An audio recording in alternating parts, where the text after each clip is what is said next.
कहानी की शुरुआत में हमें अमेंडा और टेल नाम के एक कपल दिखाए जाते हैं जो कि अपने एक दोस्त के साथ जंगल में ट्रैकिंग कर रहे हैं। लेकिन अब अंधेरा हो चुका है, रात हो चुकी है और शायद वो लोग अपने होटल जाने का रास्ता भी भूल चुके हैं। वो लोग भटक चुके हैं, लेकिन उन्हें ये सब मजाक लग रहा है। वो लोग हंस रहे हैं क्योंकि उन बेचारों को पता नहीं है कि आगे उन्हें क्या मिलेगा। अमेंडा, टेल और उनका साथी रास्ता ढूंढते हुए आगे की तरफ बढ़ता है, लेकिन तभी टेल को सामने एक आदमी दिखता है जो कि चुपचाप खड़ा हुआ है। टेल को ऐसा लगता है कि शायद ये आदमी मुसीबत में है। वो उसे बचाने के लिए आगे की तरफ जाता है। अमेंडा उसे रोक रही है, उसे समझा रही है कि प्लीज आगे मत जाओ, लेकिन टेल अपनी बीवी की बात नहीं सुनता। वो उस आदमी के पास चला जाता है, उससे पूछता है, दोस्त तुम यहाँ पर क्या कर रहे हो? कौन हो? क्या तुम भी भटक गए हो? लेकिन उसकी आवाज सुन के वो आदमी उसकी तरफ दिखता है। उस आदमी ने एक अजीब तरीके का मास्क पहना हुआ है, जिसे देख के अमेंडा, टेल और उनका साथी तीनों के तीनों डर जाते हैं। वो तीनों समझ जाते हैं कि वो कोई मामूली इंसान तो है नहीं। वो तीनों डर के मारे वहां से भागते हैं, लेकिन अब बहुत देर हो चुकी है क्योंकि उनमें से एक मार्क्समैन जो कि एक लड़की थी, वो टेल को आरी से काट देती है। सोचिए जरा, बीच जंगल में एक नहीं बल्कि कई मार्क्स किलर। टेल मर चुका है और अमेंडा और उसका दोस्त वहां से भागता है, लेकिन अब बेचारे भाग के जाएंगे कहाँ? वो सब मार्क्समैन इन दोनों को भी तरपा तरपा के मार देते। कौन थे ये लोग? इन्होंने अमेंडा और उसके परिवार को क्यों मारा? दिल थाम के बैठिएगा क्योंकि आगे की कहानी में ये राज जरूर खुलेगा। कहानी आगे बढ़ती है और कहानी का अगला सीन हमें इस मूवी के लीड कैरेक्टर होप के पास लेके जाता है। होप और उसके साथी फिल्म बनाने का काम कर रहे थे। वो लोग असिस्टेंट डायरेक्टर थे। प्रोड्यूसर ने होप, बेन और शॉन तीनों को अपने हॉरर मूवी के लोकेशन ढूंढने के लिए भेजा था। वो तीनों लोकेशन ढूंढ रहे हैं, लेकिन काफी मेहनत करने के बाद भी उन्हें दूर दूर तक कोई अच्छी लोकेशन मिल ही नहीं रही। बेन काफी परेशान हो रहा है, लेकिन होप अभी भी लोकेशन ढूंढना चाहती है। वो अपने प्रोड्यूसर केविन को कॉल करती है, तो केविन होप को समझाता है कि अगर तुम लोग तीनों बिना लोकेशन ढूंढे यहाँ पर वापस आए तो मैं तुम तीनों को निकाल दूंगा। होप को आगे जाके एक मशहूर डायरेक्टर बनना था, तो इसलिए उसे इस जॉब की बहुत जरूरत थी। वो बेन और शॉन दोनों को समझाती है कि हमें लोकेशन ढूंढना पड़ेगा। कोई तो वीरान सा कैबिन, घर जो कि जंगल के बीचों बीच है, हमें जरूर मिलेगा। और अगर हमने ये काम कर दिया तो केविन हमसे बहुत खुश होगा। बेन ये काम नहीं करना चाहता, लेकिन वो होप को अपनी बहुत अच्छी दोस्त समझता है। वो होप के लिए मान जाता है। तीनों के तीनों तैयार हो जाते हैं, लेकिन तभी होप शॉन से पूछती है कि तुम कैमरा ऑन करके क्यों खड़े हुए हो? कैमरे को बंद कर दो। तो शॉन उन दोनों को बताता है, केविन ने मुझसे कहा है कि ये कैमरा 24 घंटे तक ऑन रहना चाहिए, क्योंकि एक बार जब हम मूवी को कंप्लीट कर लेंगे तो मूवी के बिहाइंड द सीन्स हम पब्लिक को दिखाएंगे कि कैसे कैसे हमने लोकेशन को ढूंढा है, कैसे कैसे हमने मूवीज खत्म की है। तो केविन ने मुझे ऑर्डर दिया है कि ये कैमरा बंद नहीं होना चाहिए, क्योंकि अगर ये कैमरा बंद हुआ तो वो मुझे नौकरी से निकाल देगा। बेन और होप मान जाते हैं। अब वो तीनों एक हॉरर मूवी के लिए लोकेशन ढूंढ रहे हैं और फाइनली उन्हें जंगल के बीचों बीच एक घर मिल जाता है। एक सुनसान सा लेकिन खूबसूरत घर, और ये उनकी मूवी के लिए परफेक्ट है। होप बहुत खुश होती है, लेकिन बेचारी को पता नहीं है कि आगे उन लोगों के साथ क्या होगा। आपको पता है? नहीं पता है? तो आइए जानते हैं। वो तीनों घर के पास पहुंचते हैं। होप नॉक कर रही है, लेकिन किसी की आवाज नहीं आ रही है। तभी एक लड़की की चिल्लाने की आवाज आती है। बेन डर जाता है, लेकिन होप शॉन और बेन को कहती है कि हमें अंदर जाके उस लड़की को बचाना चाहिए। शायद वो लड़की मुसीबत में है, उसे हमारी जरूरत है। बेन बहुत डर रहा है। वो होप को रोकने की कोशिश करता है, लेकिन होप अंदर चली जाती है और मजबूरी में उन दोनों को भी होप के पीछे अंदर जाना पड़ता है। तीनों की तीनों अंदर जाते हैं, घर पूरी तरीके से अंधेरे में। लेकिन तभी वो लोग ये देखते हैं कि टीवी चल रहा है और तीनों की तीनों हंसने लगते हैं कि जरूर वो लोग टीवी की आवाज सुन के अंदर आ गए। लेकिन तभी वहां पर एक आदमी आता है और उनके ऊपर चिल्लाता है कि तुम तीनों यहाँ पर क्या कर रहे हो? तुम्हारी हिम्मत कैसे हुई यहाँ पर आने की? मैं अभी पुलिस को बुलाता हूँ। तुम तीनों हो कौन? होप उस आदमी को शांत करने की कोशिश करती है। वो उसे समझाती है कि हम अपनी मूवीज के लिए एक लोकेशन को तलाश रहे हैं और ये घर परफेक्ट है। क्या आप हमें मूवी शूट करने के लिए 2 दिन के लिए ये घर देंगे? वो आदमी मना करता है। वो कहता है कि ये घर मेरा है नहीं, ये घर किसी और का है। मैं यहाँ पर सिर्फ मैनेजर हूँ और मैं ये घर तुम्हें नहीं दे सकता। होप उस मैनेजर को समझाती है कि हम आपको पैसे देंगे। तब वो मैनेजर मान जाता है कि वो 2 दिनों के लिए ये घर होप और उसके साथियों को दे देगा। मैनेजर कहता है, ठीक है, मैं 2 दिन के लिए यहाँ से बाहर जा रहा हूँ, तुम लोग इस घर का ख्याल रखना। और हाँ, एक और जरूरी बात, यहाँ पर जो लोकल्स हैं वो शहर के लोगों को पसंद नहीं करते, तो उनसे उलझना मत, वरना वो कुछ भी कर सकते हैं। बेन को पहले से बहुत डर लग रहा था और अब उस मैनेजर की बात सुन के बेन की हालत खराब हो जाती है। वो मैनेजर तो वहाँ से चला जाता है, लेकिन होप और उसके साथी बहुत खुश है। होप केविन को कॉल करती है, उसे बताती है कि हमें लोकेशन मिल चुकी है और अब केविन भी इस घर के पास आ रहा है। केविन उन लोगों को कहता है कि जब तक मैं उस लोकेशन पे पहुंचूं तब तक तुम जंगल की सारी फोटोज और वीडियो खींच के मुझे भेजो। मुझे देखना है कि ये लोकेशन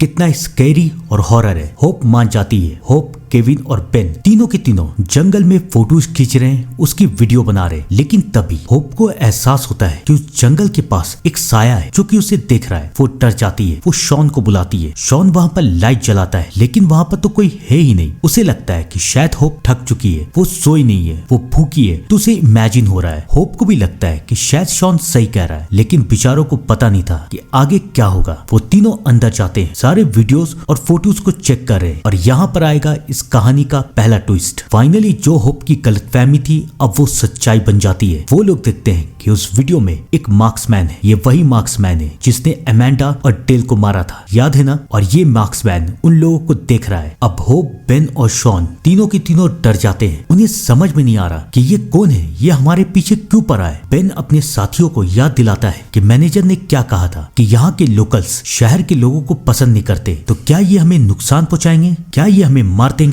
बेन की बातें सुन के तीनों के तीनों डर जाते हैं। वो लोग फैसला करते हैं कि वो इस घर को बंद कर देंगे। वो लोग सारे दरवाजे और खिड़कियों को बंद कर रहे कि तभी वहाँ पर केविन आ जाता है। याद है ना केविन, इस मूवी का प्रोड्यूसर। वो लोग केविन को अंदर बुलाते हैं। केविन को ये घर और ये लोकेशन बहुत पसंद आ रहा है। वो इन तीनों की तारीफ कर रहा है कि तुम तीनों ने बहुत अच्छा काम किया है, मैं तुम तीनों का प्रमोशन करूंगा। लेकिन केविन ये देखता है कि ये तीनों तो बहुत डरे हुए हैं, वो लोग खुश क्यों नहीं दिख रहे हैं। वो पूछता है क्या हुआ, तुम लोग इतना डरे हुए क्यों हो। तब होप और बेन केविन को सारी बातें बता देता है, उसे वीडियोस और फोटोज दिखाता है और ये सब सुन के और देख के केविन हंसने लगता है। वो कहता है तुम लोग कितने बड़े डरपोक हो, कोई बच्चा, कोई टीनेजर मास्क पहन के तुम्हारे साथ मजाक कर रहा है और तुम सब डर रहे हो। केविन की बातें सुन के बेन कहता है कि आधी रात में जंगल के बीचों बीच कौन सा बच्चा मास्क पहन के हमें डराएगा। केविन समझ जाता है कि ये तीनों बहुत डरे हुए हैं। वो बेन को साइड में ले जाता है और बेन को समझाता है कि ये तुम्हारी जिंदगी का सबसे बड़ा मौका है। अगर ये मूवी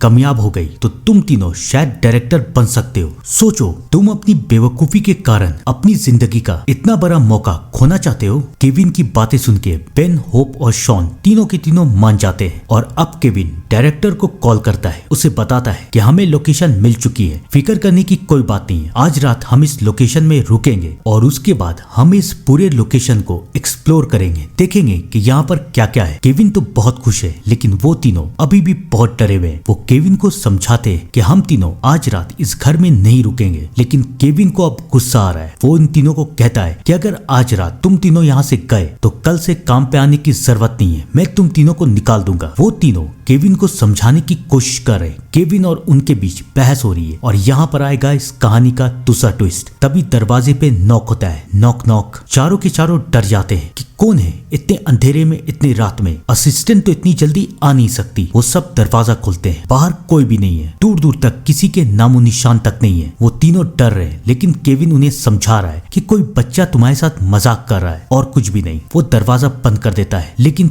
फिर दरवाजे पे नॉक होता है। Knock knock. और अब केविन गुस्से में दरवाजा खोलता है और वो लोग देखते हैं कि घर के बाहर 3 मार्क्समैन है, 2 लड़के और 1 लड़की। बेन, शॉन और होप तीनों के तीनों डर रहे हैं, लेकिन केविन इन सारी बातों को मजाक समझ रहा है। वो उनकी तरफ जाता है, उन्हें कहता है तुम लोग क्या चाहते हो, हमारे साथ मजाक क्यों कर रहे हो, हमें अपना काम करने दो, यहाँ से दफा हो जाओ। बेन समझ जाता है कि वो तीनों कोई मामूली इंसान नहीं है। वो केविन को समझाता है घर के अंदर आओ, लेकिन अब बहुत देर हो चुकी है। उन मार्क्समैन का लीडर केविन को बेन के सामने मार देता है। बेन, होप और शॉन तीनों के तीनों डर जाते हैं। तीनों अंदर की तरफ भागते हैं, सारे दरवाजों को बंद कर देते हैं। तीनों को समझ में नहीं आ रहा ये लोग कौन है, ये हमें मारना क्यों चाहते हैं, हमने इनका क्या बिगाड़ा है। उन्हें समझ में नहीं आ रहा कि वो क्या करे। होप कहती कि हमें पुलिस को कॉल करना चाहिए। वो लोग फोन उठाते, लेकिन ये क्या, उनके फोन के सर्वर तो खत्म हो चुके हैं। लेकिन ये अचानक हुआ कैसे। तभी बाहर से आवाज आती है और मार्क्समैन उन तीनों को दिखाते हैं कि उन्होंने इस घर में जैमर लगा दिया है, यानी कि अब 100 मीटर तक मोबाइल का कोई भी सिग्नल नहीं आएगा। सोचिए जरा, एक घर और घर के बाहर 3 दरिंदे और घर के अंदर 3 इंसान, लेकिन वो तीनों चाहते क्या है। ये सोच सोच के तीनों की हालत खराब हो रही है। उन्हें समझ में नहीं आ रहा कि वो क्या करे, लेकिन अभी तो खौफ का सिलसिला बस शुरू हुआ था। अब वो मार्क्समैन इस घर की लाइट को काट देते हैं। उन तीनों को बहुत डर लग रहा है। तभी एक मार्क्समैन उन तीनों को इशारा करता है। वो तीनों देखते हैं कि टीवी के पास कुछ सीडीज रखी हुई है। वो सीडीज को प्ले करते हैं तो देखते हैं कि मार्क्समैन इस घर में रहने वाली एक लड़की को तरपा तरपा के मार रहे हैं। ये सीन देख के तीनों के तीनों डर जाते हैं। बेन उनके पास जाता है, उन्हें देख के चिल्लाता है, तुम लोग चाहते क्या हो?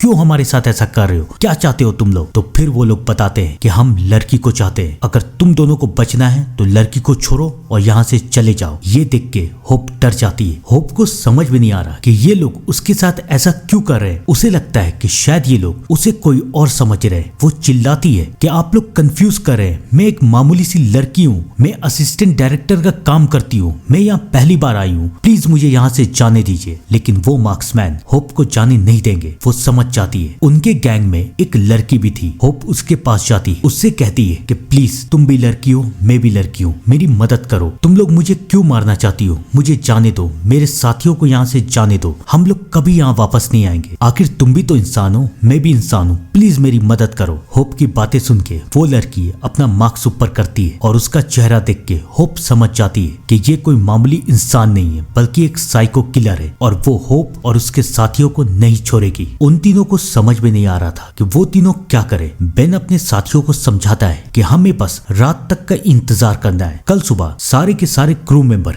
यहाँ पर आ जाएंगे और फिर हम लोग बच जाएंगे। अब तीनों किसी तरह से इस घर में रात को गुजार रहे हैं, लेकिन उन्हें पता नहीं था कि आने वाले वक्त में उन्हें क्या क्या देखना पड़ेगा। याद है ना केट, प्रोड्यूसर की असिस्टेंट, अब वो भी आ चुकी है। उसकी कार की आवाज आ रही है। वो लोग चिल्ला चिल्ला के केट को समझाने की कोशिश करते हैं कि यहाँ से जाओ, यहाँ से जाओ, लेकिन अब बहुत देर हो चुकी है। वो तीनों मार्क्समैन केट को उठा के ले जाते हैं। थोड़ी देर के बाद वो लोग एयर ड्रॉप से होप के मोबाइल में एक वीडियो मैसेज भेजते हैं। होप जब उस मैसेज को खोलती है तो वो ये देखती है कि वो तीनों मार्क्समैन केट को तरपा तरपा के मार रहे हैं। शायद वो मार्क्समैन होप और उसके साथियों को ये इशारा कर रहे थे कि तुम तीनों का भी अंजाम ऐसा ही होगा जैसे इसका हुआ। ये वीडियो देख के तीनों की तीनों डर जाते हैं। बेन ये समझ जाता है कि हम तीनों यहाँ पर खड़े रह नहीं सकते, हमें यहाँ से बाहर निकलना पड़ेगा। बेन अपने साथियों को समझाता है कि चलो कुछ हथियार उठा लो। तीनों के तीनों किचन में जाते हैं, चाकू छुरी जो मिलता है उठा लेते हैं। अब बेन के पास एक प्लान है। वो अपने साथियों को समझाता है कि वो तीनों मार्क्समैन आगे की तरफ है, मैं एक काम करता हूँ, मैं पीछे के दरवाजे से भागता हूँ। 100 मीटर के बाद जैमर काम करना बंद कर देगा, मोबाइल का सिग्नल आ जाएगा और मैं पुलिस को कॉल करके यहाँ पर बुला दूंगा। वो तीनों मान जाते हैं। इसके अलावा उन तीनों के पास क्या ही रास्ता था। कुछ देर के बाद हिम्मत करके बेन पीछे दरवाजे से बाहर निकलने की कोशिश करता है, लेकिन बेचारा बेन भूल चुका था कि उसका सामना किसी मामूली गुंडे से नहीं बल्कि कुछ साइको किलर से हुआ है। वो तीनों बेन को देख लेते हैं और अब वो बेन के पीछे हैं। बेन बचने के लिए एक बार फिर से घर में घुस जाता है। उन्हें समझ में नहीं आ रहा कि वो लोग क्या करें, कैसे बचे।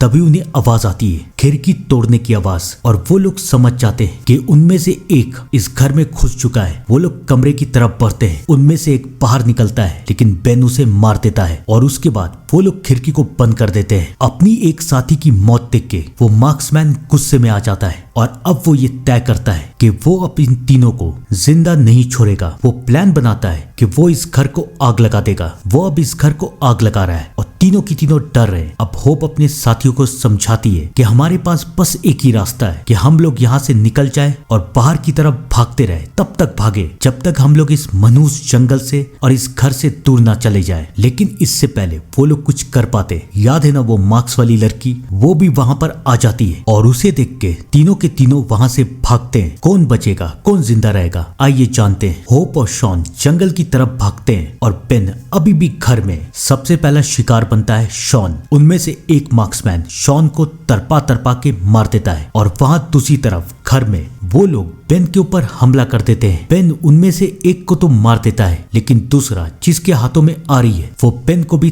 तरपा के मार देता है। बेन और शॉन मर चुके हैं। अब सिर्फ होप बाकी है। होप भी ये समझ जाती है कि शायद वो बचेगी नहीं। वो एक वीडियो बनाती है कि मेरा नाम होप है, मैं अपने साथियों के साथ इस जंगल में आई। इस जंगल में कई साइको किलर है जो कि हमें मारना चाहते हैं। मैं बचूं या ना बचूं, आप लोग ये वीडियो देखिए और इन साइको किलर को पकड़िएगा। और उसके बाद होप वहां से भागने की कोशिश करती है। उन लोगों से बचते हुए होप फाइनली जंगल से बाहर निकलती है और तभी उसे सामने से एक कार दिखाई देती है और वो देखती है कि वो मैनेजर वहां पर लौट के आ रहा है। होप सोचती है कि शायद वो बच चुकी है, लेकिन उस बेचारी को पता नहीं था कि अभी एक ट्विस्ट बाकी है। होप मैनेजर से पूछती है कि तुम लौट के क्यों आए? मैनेजर कहता है घर में मेरा कोई सामान था, उसे लेने के लिए आया हूँ। होप मैनेजर को सब कुछ बता देती है। मैनेजर कहता है ठीक है, डरो मत, मैं तुम्हें यहाँ से बाहर निकालता हूँ। मैनेजर गाड़ी चलाता है, लेकिन ये क्या, वो कार को तो फिर से उस घर की तरफ लेके जा रहा है। होप समझ जाती है कि ये मैनेजर भी उन लोगों के साथ मिला हुआ है। होप पूछती है तुमने ऐसा क्यों किया? वो मैनेजर होप को समझाता है कि ये लोग मुझे पैसे देते हैं और मैं इन लोगों को शिकार, तुम भी इनकी शिकार हो। लेकिन इस बार ये मैनेजर गलत था। होप अब शिकार नहीं, शिकारी बन चुकी थी। वो उस मैनेजर को मार देती है। वो उस कार से बाहर निकलती है और बचे हुए मार्क्समैन